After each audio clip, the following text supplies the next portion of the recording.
ଭଞ୍ଜନଗର ସମ୍ବାଦ ସାହିତ୍ୟ ଘର ତରଫରୁ ଗତ 11/3/2021 ଅପରାହ୍ନରେ ଭଞ୍ଜନଗର ସ୍ଥିତ ପ୍ରେସ୍ କ୍ଲବ ପରିସରରେ ଓଡ଼ିଆ ଭାଷା ଶାସ୍ତ୍ରୀୟ ମାନ୍ୟତା ପ୍ରାପ୍ତିର ସ୍ମୃତିଚାରଣ ସଭା ସଭାପତି କୃତିବାସ ବିଶ୍ୱାଳଙ୍କ ଅଧ୍ୟକ୍ଷତାରେ ଅନୁଷ୍ଠିତ ହୋଇଯାଇଛି। ଏଥିରେ ସାହିତ୍ୟ ଘରର ସଭ୍ୟ ଓ ସଭ୍ୟାମାନେ ଉପସ୍ଥିତ ରହି ଓଡ଼ିଆ ଭାଷାର ଶାସ୍ତ୍ରୀୟ ମାନ୍ୟତା ପାଇବାର କ୍ରମ ପର୍ଯ୍ୟାୟ ସହ ଏହାର ଯଥାର୍ଥତା ଓ ଓଡ଼ିଆ ଭାଷାର ପ୍ରାଚୀନତା ବିଷୟରେ ଆଲୋଚନା କରିଥିଲେ।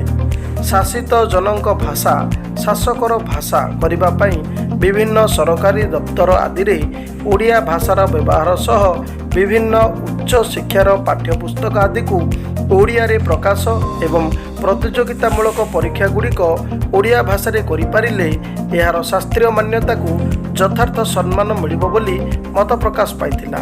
ଏଥିପାଇଁ ବ୍ୟାପକ ସଚେତନତା ସୃଷ୍ଟି କରାଯିବା ସହ ସରକାରଙ୍କ ଉପରେ ଚାପ ପକାଇ ଯେତେ ଭାଷା ଶିଖିଲେ ମଧ୍ୟ ନିଜର ମାତୃଭାଷାର ସୁରକ୍ଷା ଓ ସଠିକ୍ ବ୍ୟବହାର ସମସ୍ତଙ୍କ ମୌଳିକ କର୍ତ୍ତବ୍ୟ ବୋଲି ମତ ପ୍ରକାଶ ପାଇଥିଲା। ଏହି ବୈଠକରେ ସଦସ୍ୟା ପ୍ରଭାତୀ ମଞ୍ଜରୀ ବେହେରା ଓ କୋଷାଧ୍ୟକ୍ଷ ତ୍ରିନାଥ ବେହେରା ସ୍ୱରଚିତ ସନ୍ଦର୍ଭ ପାଠ କରିଥିଲା ବେଳେ ସଦସ୍ୟା ସୁଶ୍ରୀ ମୋନାଲିସା ମିଶ୍ର, ଜ୍ୟୋତ୍ସ୍ନା ଦେବୀ ପ୍ରମୁଖ କବିତା ପାଠ କରିଥିଲେ।